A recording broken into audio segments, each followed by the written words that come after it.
Hello everyone, welcome to another class.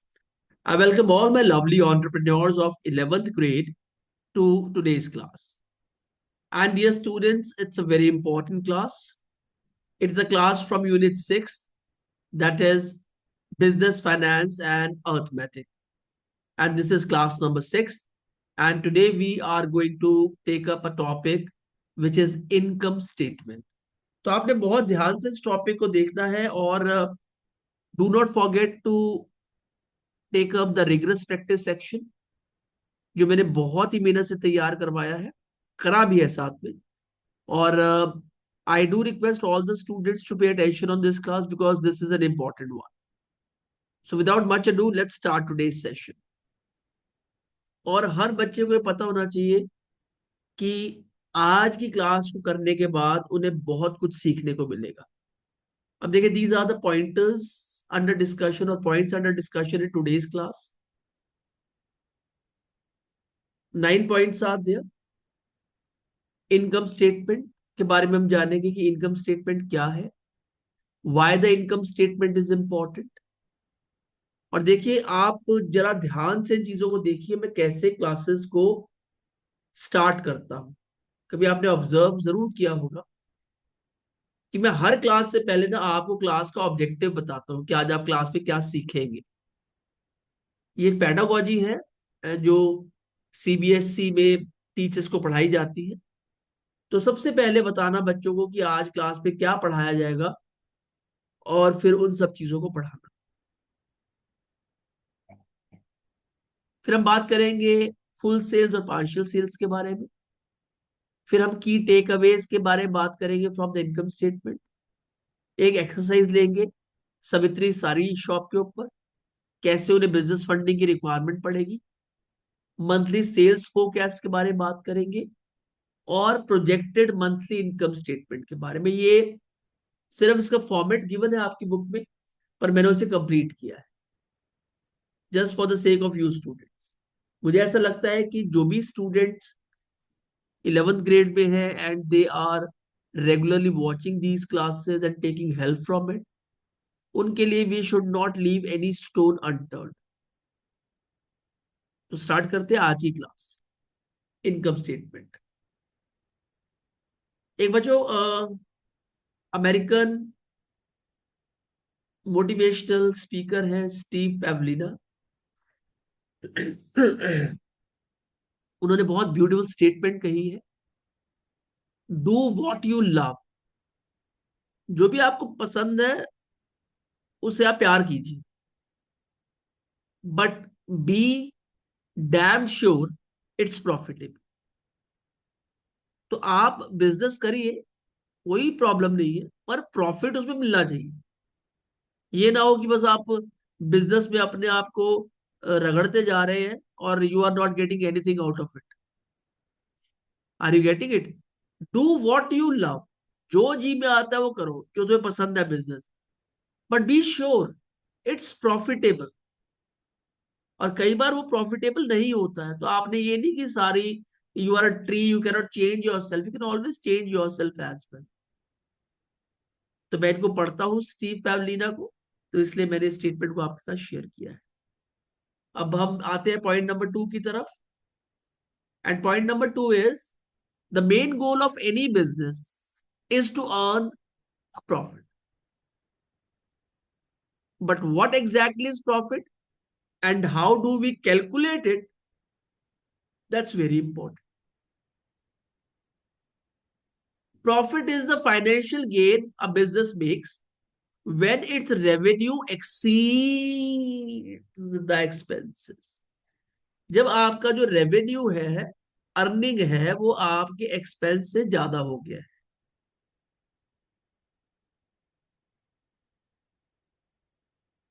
Cost and taxes required to operate. आपका revenue बढ़ता रहे तो फिर बिजनेस जैसे तो कोई चीज ही नहीं है। रेवेन्यू बढ़ता रहे, हाँ कितनी आसानी से मैंने बात कह दी। पर रेवेन्यू बढ़े कैसे? जब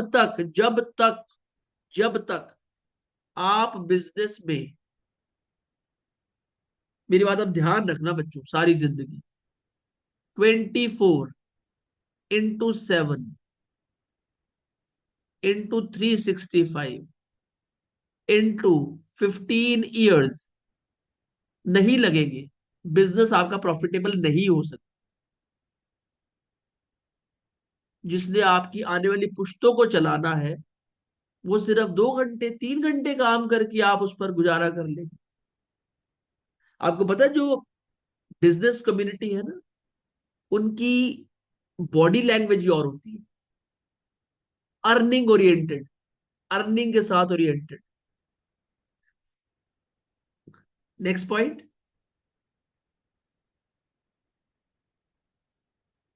the income statement also known as the profit and loss statement, बड़ा इंपॉर्टेंट है, इसमें ऑब्जेक्टिव टाइप क्वेश्चन बनता है।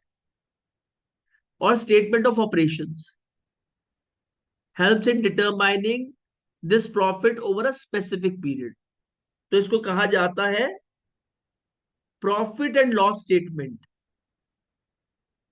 Profit and loss statement. और स्टेटमेंट ऑफ ऑपरेशंस, कि आपने कितना माल बेचा, कितनी सर्विसेज आपने लोगों को दी। Helps in determining this profit over a specific period, हफ्ता, 15 दिन, 1 महीना, 3 महीना, 6 महीना, 1 साल। This statement records revenues, expenses. ये जो स्टेटमेंट है क्या क्या रिकॉर्ड करती है? Revenue, expenses, gains and losses, but does not show actual cash transaction. ये थोड़ा सा कॉम्प्लिकेटेड है। ये रिकॉर्ड सब कुछ कर लेती है, किससे कितना पैसा लिया, किसको कितना माल दिया, पर एक कैश ट्रांजैक्शन को रिकॉर्ड नहीं कर पाती। और हम आगे जानेंगे क्यों। कैश ट्रांजैक्शन में आता है मनी रिसीव्ड और पेड। तो मैंने एक एग्जांपल के थ्रू आपको समझाया। तो इसलिए इनकम स्टेटमेंट जरूरी है कि आप जो भी एक्टिविटीज अपने बिजनेस में through out the type of operations करते हैं, उनका रिकॉर्ड बनाना बहुत जरूरी है। You cannot have a carefree or casual approach towards it. Why income statements are important or is important? The income statement is important because it tells us how profitable a business is over a given period. Given period, 3 महीने में profitable था या नहीं था, आपको income statement से पता चल जाए। Which could be a day, week, month, quarter or year depending on the business owner's requirement. जैसे रिक्वायरमेंट उस हिसाब से आप इनकम स्टेटमेंट को जनरेट कर सकते हैं। For example the statement heading could be for the 3 months ended December 31st 2011। तो आपका अक्टूबर, नवंबर, दिसंबर, 3 महीने की पेमेंट बन जाएगी आपकी, meaning it covers October 1st to December 31st। Similarly, another example could be the financial year, the physical year, ended on June 30th 2012, which could cover July 1st 2011 till June 30th 2012। तो जैसी आपकी मर्जी है उस हिसाब से आप income statement तैयार करवा सकते हैं, ताकि आपको पता चल सके कि उस स्पेसिफिक पीरियड में क्या हम ग्रोथ की तरफ थे और या फिर हम ग्रोथ की तरफ नहीं थे। नहीं थे तो क्या कारण है, और थे तो क्या कारण है। अगर हम ग्रोथ की तरफ थे तो उन्हीं कारणों को हम आगे अप्लाई करते रहेंगे, और अगर हमारे पास ग्रोथ कम थी तो अब हम उन कारणों को अप्लाई नहीं करेंगे। We will work on something else. Next point, full sales का एग्जाम्पल है।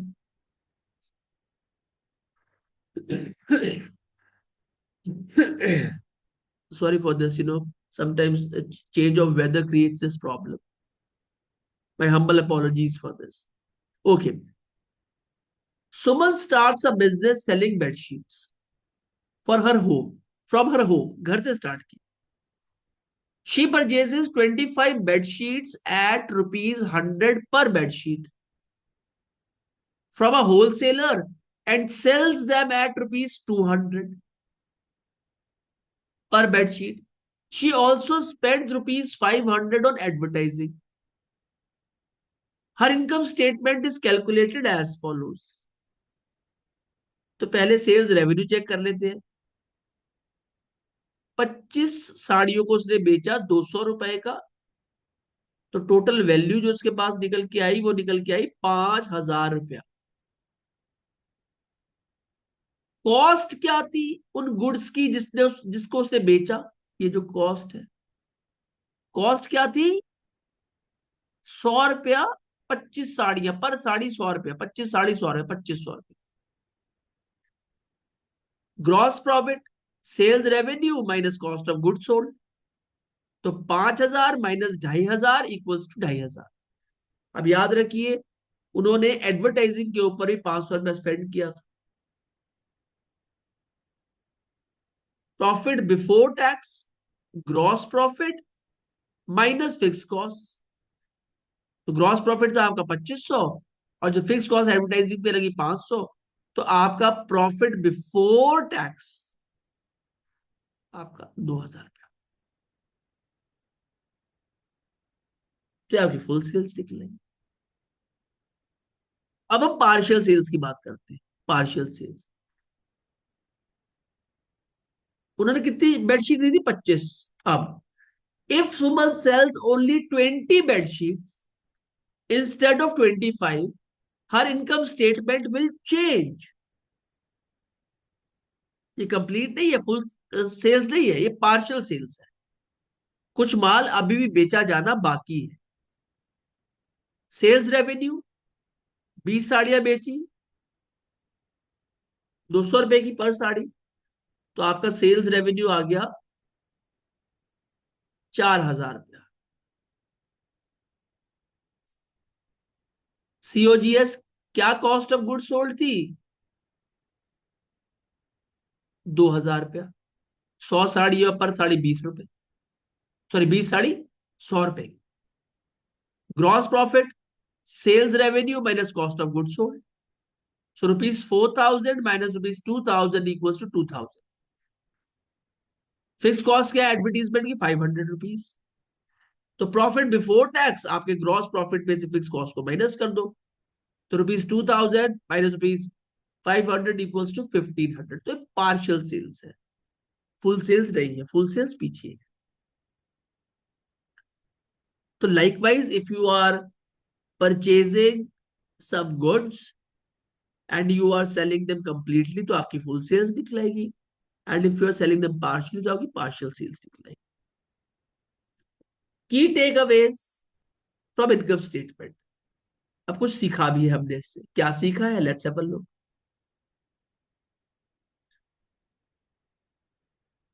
Just a minute. The income statement, मैं फर्स्ट पॉइंट ले रहा हूं। The income statement, profit and loss statement summarises revenues, expenses and profits और loss over a specific period. तो ये आपकी क्या हो गई? ये आपकी इनकम स्टेटमेंट की डेफिनेशन हो गई। क्या करती है इनकम स्टेटमेंट? जिसे प्रॉफिट एंड लॉस स्टेटमेंट भी कहा जाता है, समराइज करती है रेवेन्यू को, एक्सपेंसेस को, प्रॉफिट्स को और लॉस को ओवर अ स्पेसिफाइड और specific period. Bye examining the statement, businesses can assess whether they are making a profit और इनकरिंग लॉसेस। तो एग्जामिन करना स्टेटमेंट्स को बहुत जरूरी है। तो बच्चों फ्रेजेस यही यूज करने हैं, कुछ मन से मत लिख देना। Examining the statement, how ever it does not track cash transaction directly. ऐसा क्यों होता है? अगर आप फर्स्ट पॉइंट में भी देखें तो मैंने आपको लिखा था, यहां बताया था आपको, ये देखिए। This statement records revenues, expenses, gains and losses, but does not show actual cash transaction. और उसके लिए एग्जाम्पल है ये, selling on credit for example. ये क्यों नहीं कर पाता? ध्यान से सुनिए।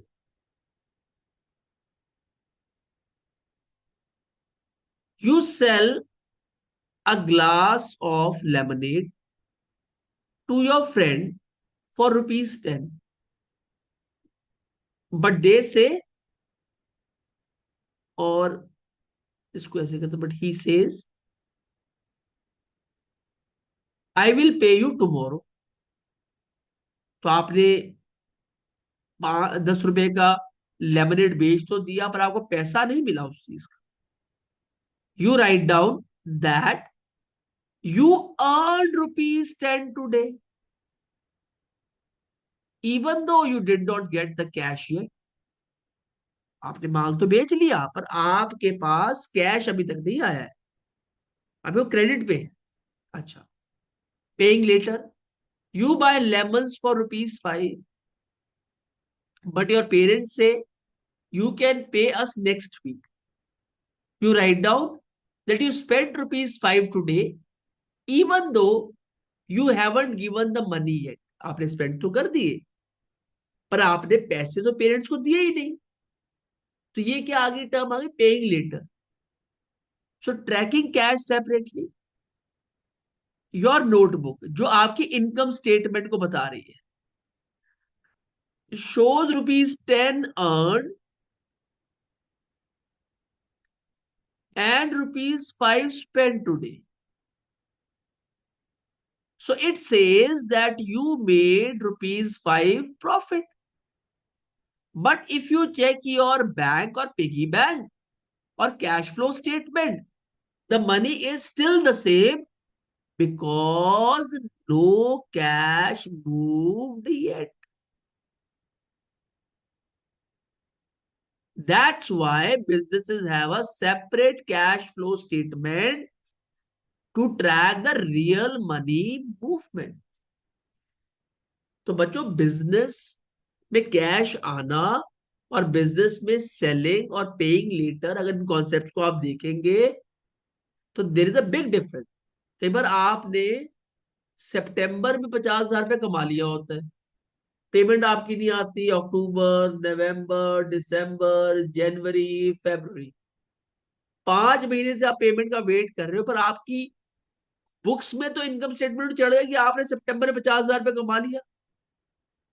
जब तक वो पैसा आपके कैश फ्लो स्टेटमेंट में रिफ्लेक्ट नहीं होगा या पैसा आएगा नहीं, there is no real money movements. That's why it does not track cash transactions directly. अच्छा. अब एक एक्सरसाइज ले लेते हैं सविता सारी शॉप की. Savita conducted a survey and identified a business opportunity to sell saris in her neighborhood. She plans to source saris from Surat at rupees 125 per piece and sell them for rupees 250 per piece. Additional costs include. तो additional cost कौन कौन सी है? The first is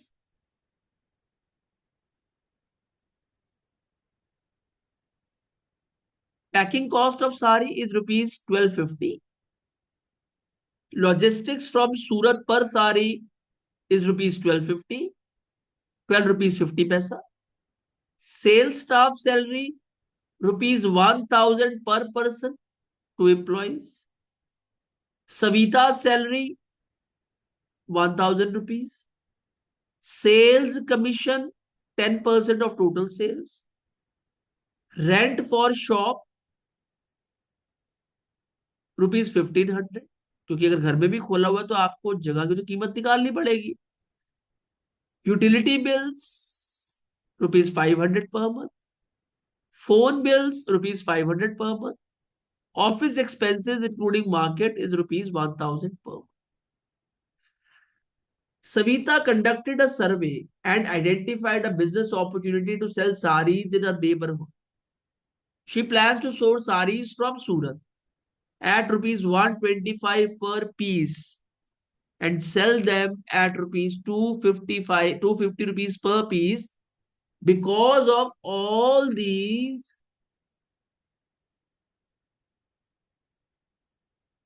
additional costs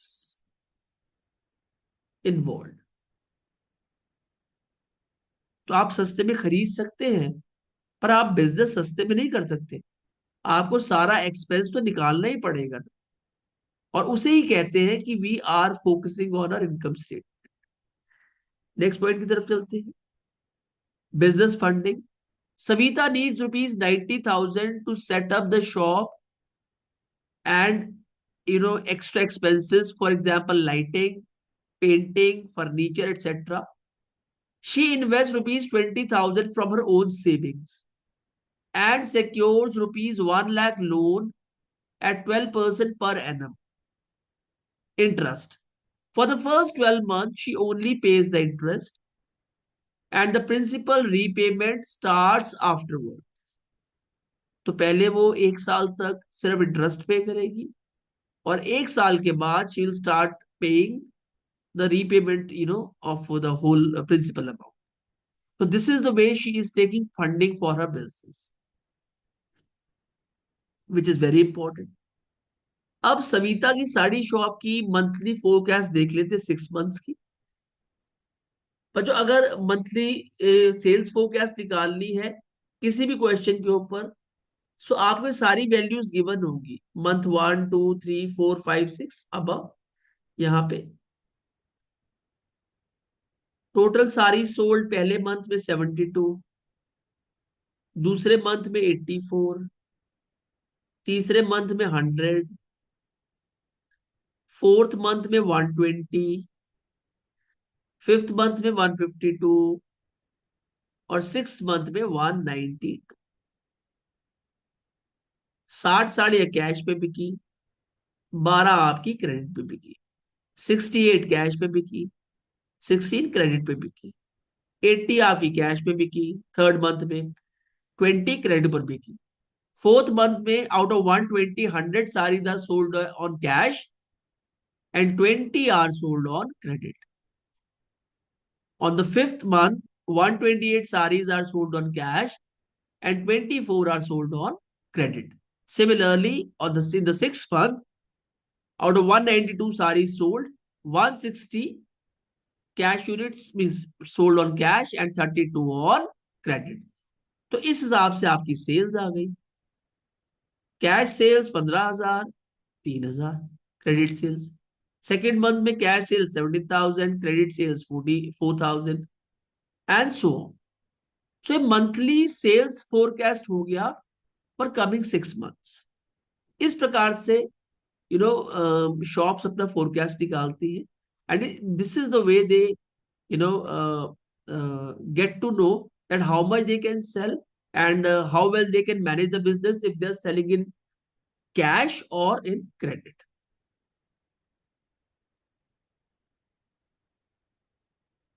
अब एक यहां पर एक फॉर्मेट गिवन है आपके बुक में, and the format goes on like this. Projected monthly income statement. Savita Sari shop income statement month 1, month 2, 3, 4, 5 total.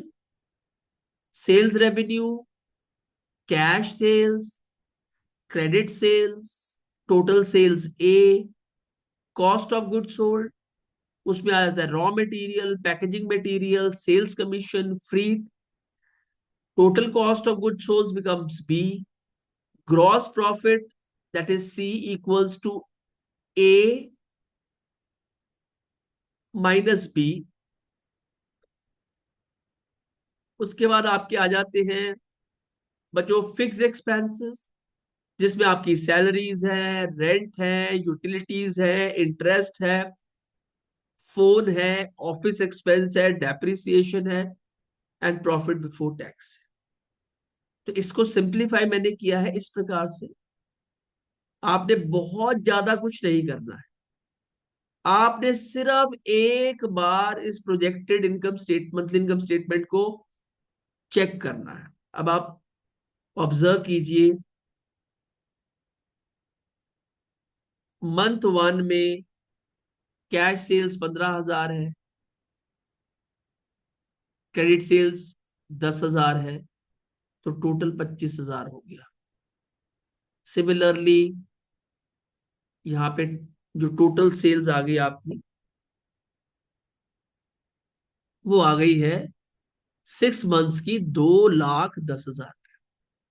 आप इसे कैलकुलेट कर लीजिएगा। फिर उसके बाद आपका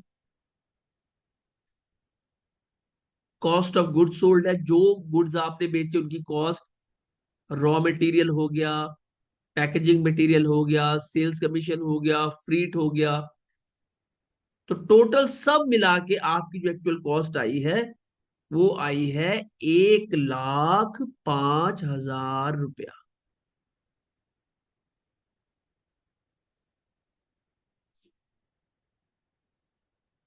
तो ग्रॉस प्रॉफिट है which is C, A minus B, 2,10,000 minus 1,05,000।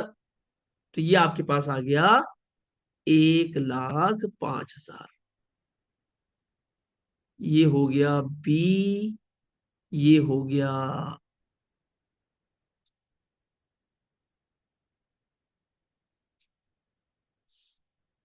ए,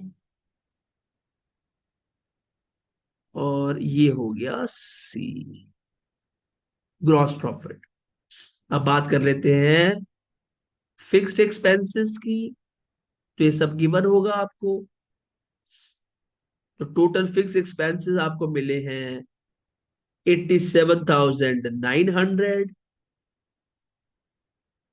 और आपका प्रॉफिट बिफोर टैक्स क्या होगा, सी माइनस टोटल फिक्स्ड एक्सपेंस। सी आपका है 1,05,000 माइनस 87,900। 0171। तो ये आपका आ गया 17,100, 17,100। 6 महीने में प्रॉफिट कमाया बिफोर टैक्स। अरे projected monthly income statement, this is the way you have to fill it. So बच्चों, with this last point we have come to the end of today's class, where we have talked about income statement, why the income statement is important, full sales का हमने example लिया, partial sales का, key takeaways from income statement पे हमने बात की। फिर हमने एक एक्सरसाइज की जिसपे हमने चारों पॉइंट्स कवर किए। Exercise of Savita sari shop, business funding, monthly sales forecast, and projected monthly income statement. And this is an important concept. So बच्चों, I believe that you have understood each and everything from today's class. And if you have any questions, any doubts of whatsoever nature, you may text me, you may send me the message, and within 24 hours, we'll send you the answers to your query. And do not forget to take up our rigorous practice section. इसे जरूर करना है आपने। इसमें आज के session का synopsis है, वोकैबुलरी फ्रॉम द सेशन है, टॉप 10 क्वेश्चंस विद आंसर्स है, 10 objective type questions along with answers है। जरूर करने हैं ये आपने। 10 ट्रू एंड फॉल्स स्टेटमेंट्स है with answers, and 10 fill in the blanks है विद आंसर। सो बच्चों, until you meet next time, keep learning, keep evolving, and keep becoming better. And whosoever is your friend who wishes to study, you know, entrepreneurship in detail, you may please direct that person to our channel so that he or she can learn everything about entrepreneurship free of cost. So this is our promise to all the students across the country, that we won't be charging a single penny from you for taking these classes. So, bacho, until we meet next time, bye bye for now. God bless you all. Take care and keep becoming better. Bye.